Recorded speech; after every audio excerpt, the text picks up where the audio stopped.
when you go to the very core of it, you fix that problem with this perfect system, like this immutable system that is transparent and basically unhackable and uncensorable. It leads you through this rabbit hole where you start to understand about geopolitics. You start to understand philosophy. What are the origins of money? What is money? All of these questions open up whole new rabbit holes for you. So you really, I can say I've really become a different person. It's giving people back that personal custody and sovereignty over their money and the decisions that they make with it. When you change that, you change the world, because we're changing something, as I said, so primal and fundamental that everything else around it corrects.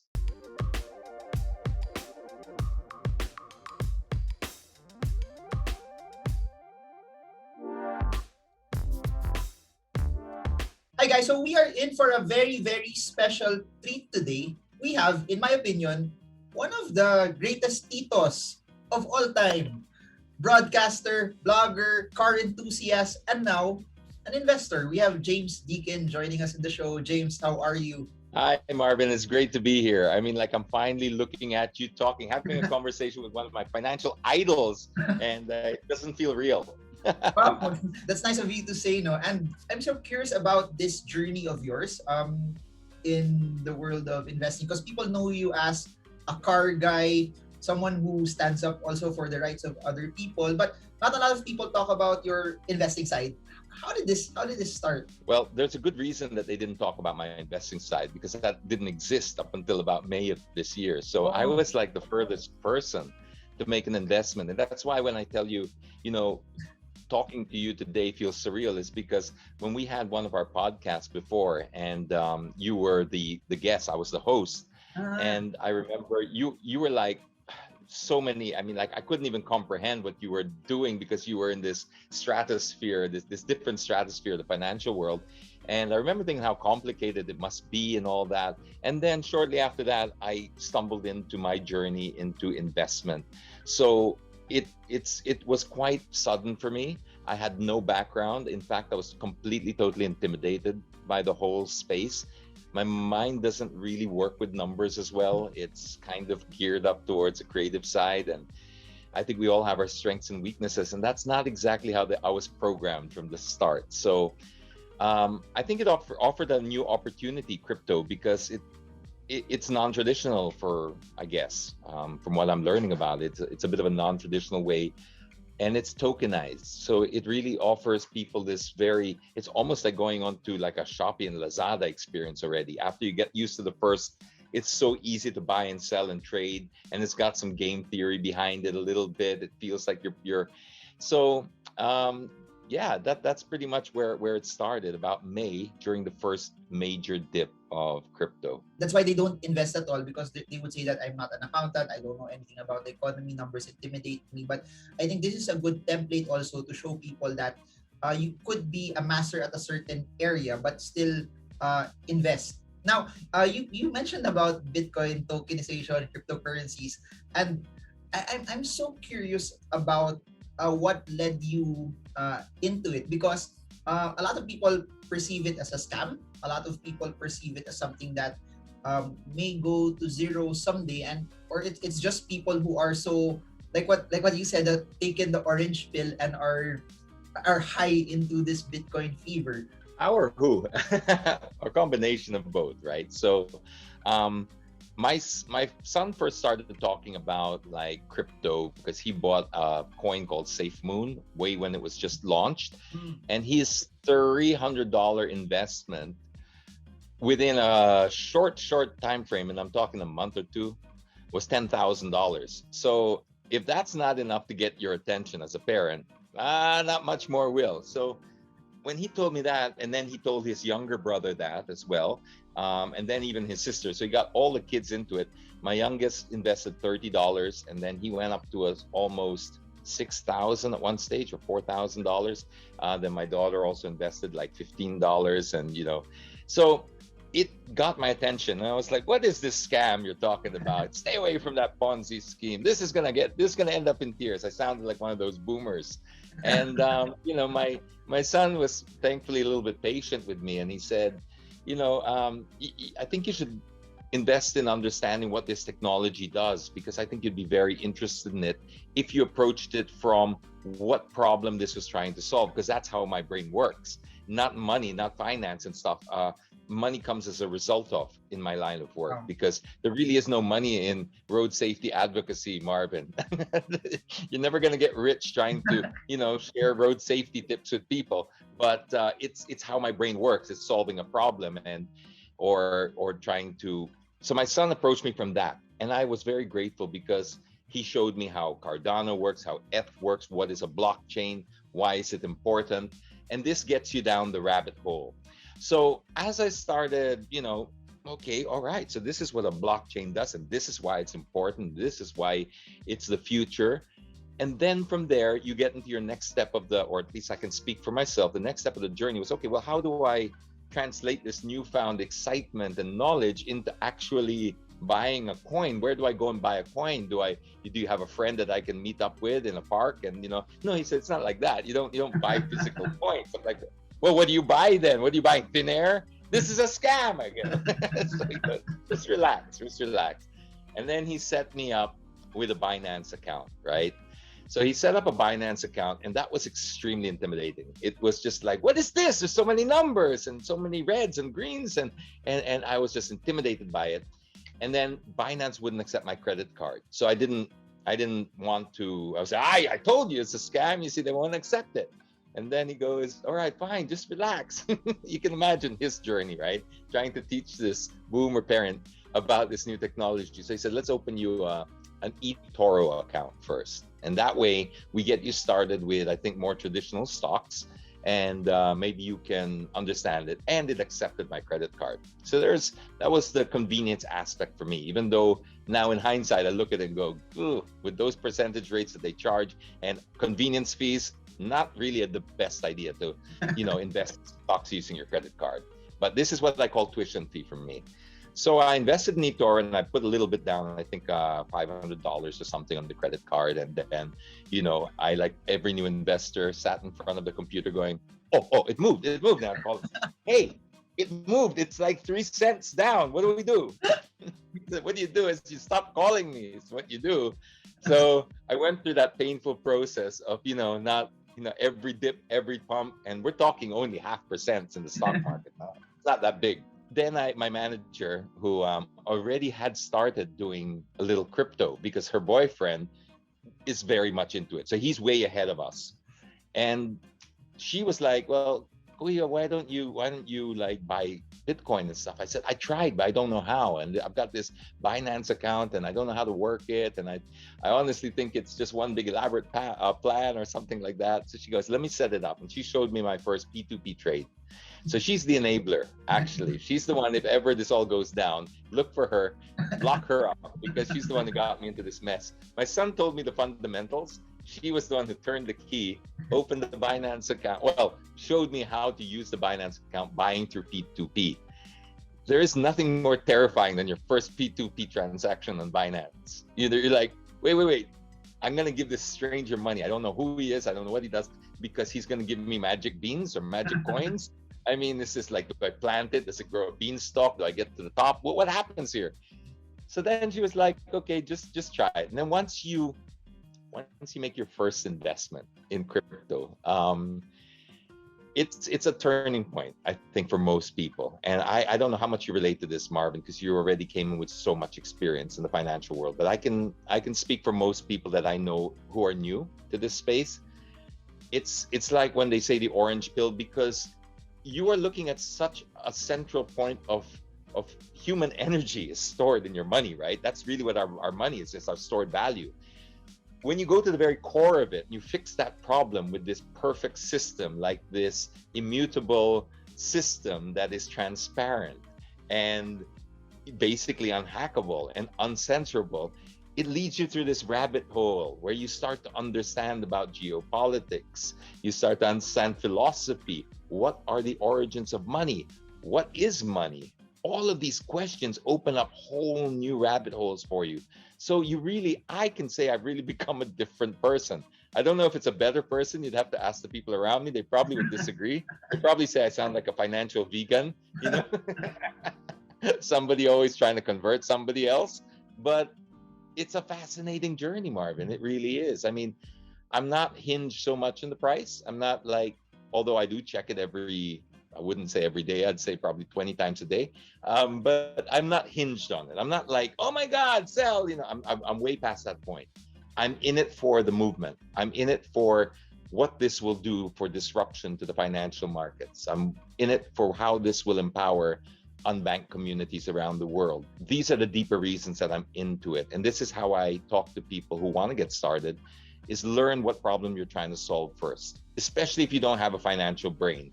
The money, eventually, if you believe in what you're doing, you believe that this is going to solve a problem that you deem is important enough to society, then you can hodl, you can wait, you can see it long term. That's where I'm at the moment. And that's very interesting because a lot of people don't talk about what it solves. People always talk about, oh, it's gonna go to 500,000 sometime into the future, and that's where, when there's volatility in between, when people are after the reward, they get startled, they get scared. And I like what you said, that it gives people freedom. It gives them the ability to have their assets at their own terms, which is something that we never had before. And Never. I wanted to share this also for a lot of people who are watching, that people need to realize this, that even though Bitcoin has gone a lot up already over the past decade or so, we're still early, because 2% of the population have wallets into Bitcoin. And the way I perceive it is, and I say this all the time, it's like buying Boracay land in 1950, 1960, when people didn't understand what was there yet, but those who understood it and held it all the way to where we are right now are doing very, very well. And that's where Bitcoin is. In one sentence, for those who really can't understand it yet, what is Bitcoin? What is Bitcoin for you right now? It's personal sovereignty and custody over your stored energy. What money, to me, what I've learned is nothing more than, well, it's many things, but essentially at its core, it is your stored value, right? It's whatever I can produce now in the peak of my career, some of my most productive years, I'm able to store that into something that can transcend time and space, meaning that in 30 years' time, I will still be able to reap the rewards of what I did in my 40s when I was productive. When I'm 70, I can now use that money. How do you get to a system where you can transcend time and space, you can send it across the globe, etc., without being censored and without it going through deflation? Because you're outsourcing monetary policy to governments that may or may not have your best interest. Let's just be polite about it. And it's giving people back that personal custody and sovereignty over their money and the decisions that they make with it. When you change that, you change the world. Because we're changing something, as I said, so primal and fundamental that everything else around it corrects. The best example I could use, I know this is more than one sentence, but I think it explains it for me.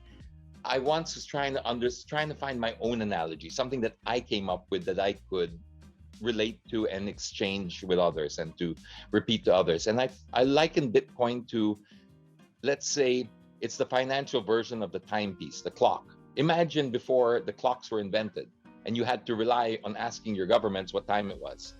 Just imagine a situation where you just had to take somebody else's word over the time. So if that person was late and they just said, no, I'm not, it's 2 o'clock, it's 4. But he said it's 2, there's no measuring device. Now, when you put in a timekeeping device at 60 seconds in a minute, 60 minutes in an hour, 24 in a day, all of a sudden, universally, we all have to agree to this immutable system. We can't change time, no matter if you're Elon Musk, Jeff Bezos, or the janitor down the street. You cannot change time. If Elon Musk is late, he's late. It doesn't matter if he's the richest or second richest man in the world, he's still late. You might not say that to his face, but the fact remains that he's still late. But when you have cheat codes, which is what the monetary system is happening in the United States. They have the cheat codes, right?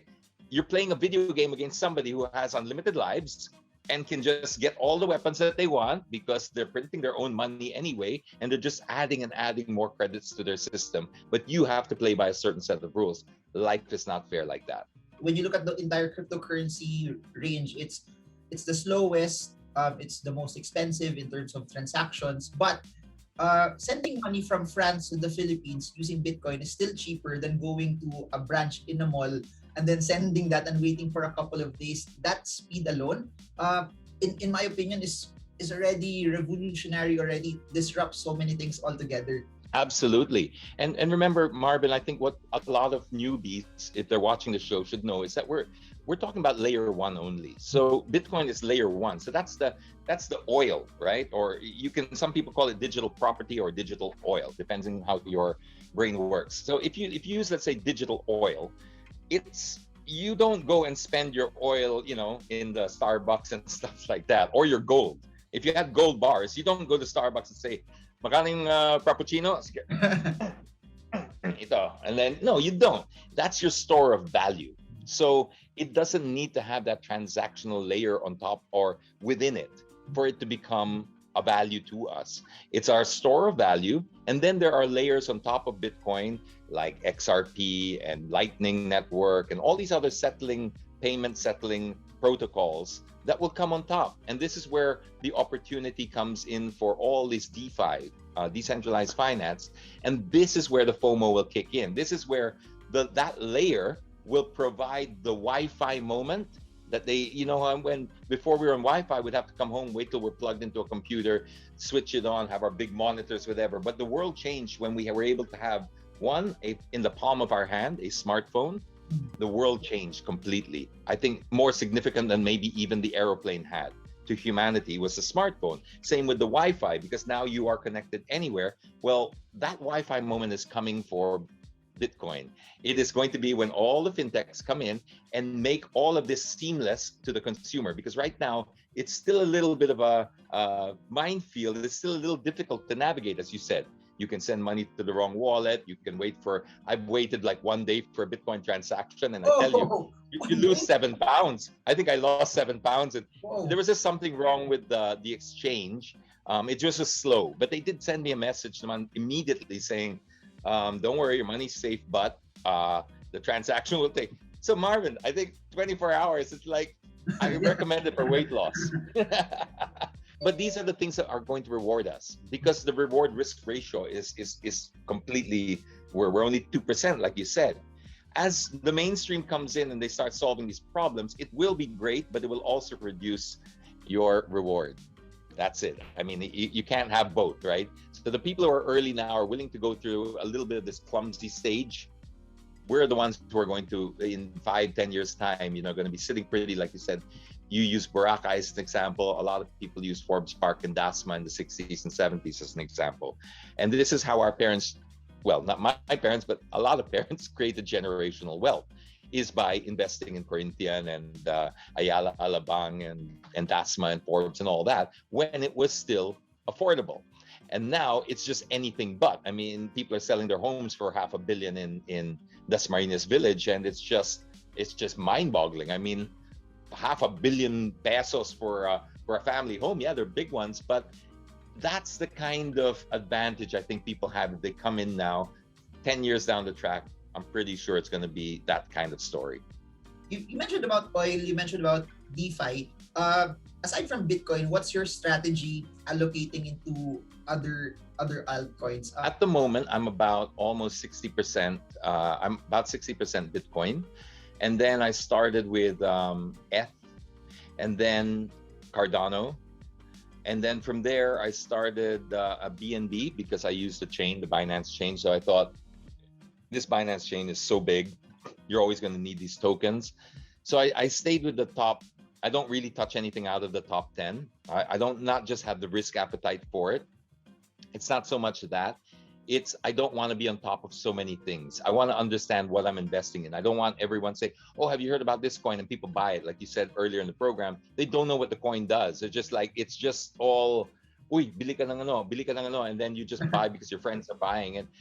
No, that's not how I want to do things. So I stick to about 15% ETH, roughly 60 Bitcoin, about 15 ETH, about 15 Cardano, and the others is XRP and BNB, etc.